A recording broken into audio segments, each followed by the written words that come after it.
Director Nick Dazang was introducing all the commissioners, I was reflecting on our recent trip to Benin Republic to observe their election.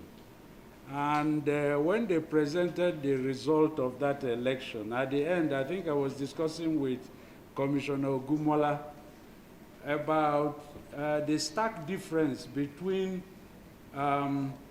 the attitude of Benin Republic to protocol and ours. In fact, when they presented the result, we were all seated, and the president, as they call him, of the Senate, which is their equivalent of INEC, just walked in, sat down, and made his presentation. And we were waiting for the long introduction of that very important dignitary or the other, and there was no such thing. I have taken time to say this because that has always been my attitude to protocol. We eat so much into introductions, including introducing those who come late to the event. So when they should actually be hiding, so we don't know they are late, you hear the MC say, while the presentation was going on, Commissioner XYZ walked in, and please give him a round of applause. Is that the best you can do? Give more round of applause for late coming. So I hope that we can focus more on the job and very less on the protocol today, because this is a very, very important activity. As you may already know, particularly for members of the media, this is a journey that we started a couple of months ago.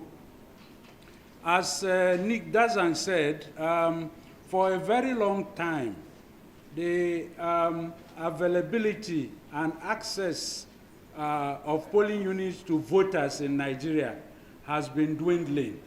And so the Commission has been concerned, particularly because previous attempts to expand access to polling units for voters were unsuccessful. They were unsuccessful particularly because the issues were politicized, and also perhaps because the Commission did not consult with stakeholders adequately. So this time around, the Commission decided to be systematic about this process.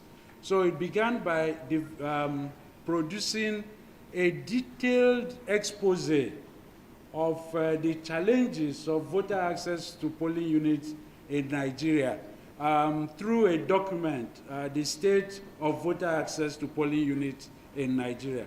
That document, which I strongly recommend to all of you to read carefully, will give you a very clear understanding of the challenges that we face as an electoral commissioner, and particularly the challenges that voters face in trying to exercise their franchise. That document became the basis, the background document for a long series of engagements with stakeholders across the country, trying to explain the situation and trying to get their buy-in to enable the Commission deal with this problem that is over 25 years now. So this is where we started the journey. Now, having produced that document and having received an overwhelming support of stakeholders across the country on this matter, the next step, of course, is the implementation of this program of expanding voter access to polling units in Nigeria.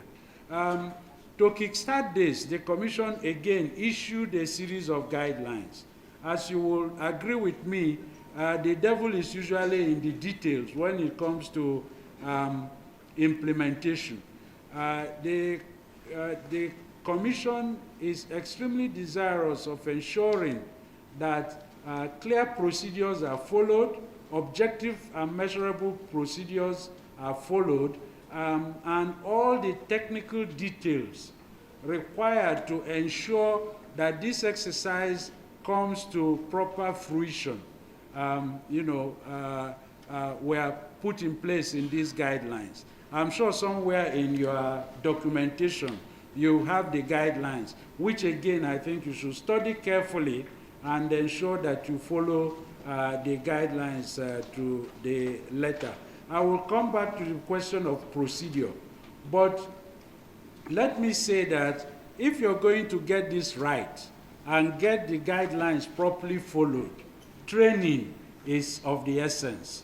The heads of operation in all the states of the Federation are going to be like the anchors of this process. Therefore, if they do not fully understand, if they are not fully seized of the guidelines and the details of implementing this, then we are not likely to achieve the objectives. And that is what explains this training. It is a workshop for all the heads of operations in the states of in all the states of the Federation. And the idea is to spend the next 24 to 48 hours essentially x-raying the challenges of voter access to polling units, the guidelines for implementation, and then working out the detailed methodology for ensuring that we get it right this time around. So this is the purpose of this. You can see how important this is, and I hope that you will give it the important attention that it requires. After this workshop, we will then expect you to go back to your various states and lead the process of cascading, this training down, to the local government areas. So it will be your responsibility to bring the field offices, the state offices, and the local government offices up to speed about the thinking of the Commission in terms of expanding voter access to polling units. Now, let me then go ahead and give you a quick sketch of how this will unfold. The idea behind what the Commission is doing is actually to convert voting points and voting point settlements into full-fledged polling units. That is the methodology for expansion of voter access to polling units that the Commission has agreed on with stakeholders. And therefore, that is the approach that we're going to stick to. So over the years, our polling units have grown tremendously. And in order to facilitate voting, the Commission created voting points and voting point settlements. Voting points are streams of voters in each polling unit. And the agreement is that it is possible to convert these to full-fledged polling units and relocate them to areas that are not properly served so that they can be closer to the people. The logic is very simple. If you have a polling unit with a lot of voting points, then it is logical to expect that the large number you have at that polling unit are coming from areas that are not adequately served with polling units. Therefore, if you convert these voting points into polling units and take them, relocate them to areas where they are needed, then you can at least, to a very large extent, solve the problem of declining access to polling units. So that's what we are going to be doing. And what that means then is that there will be both a theoretical and conceptual part of this process, and a practical part of ground truthing and trying to actually establish these new polling units. So before you leave, we're going to give you maps of every local government area in Nigeria, indicating our polling units and the voting points that they contain. And the essence of the map is to give you a clear picture of where these polling units are located, the concentration, vis-a-vis adjoining areas that are not properly served. So your task at the theoretical level will be to identify on these maps areas that are not fully served. But beyond that, you will then do your necessary field work, which is to take this theoretical construct and try to identify specific locations where these polling units are going to be placed. And once you have done that, you then take the GPS reading for each of the locations and conclude your report.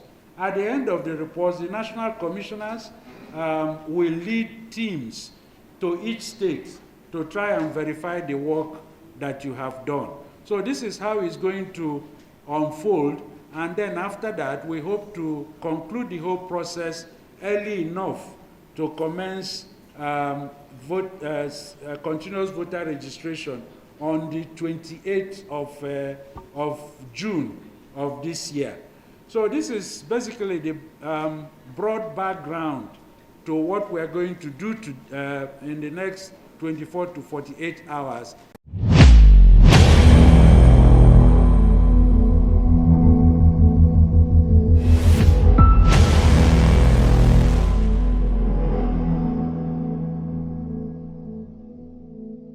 Well, the purpose of this training is to get our electoral officers and our heads of departments, especially those in charge of electoral operations, to be ad idem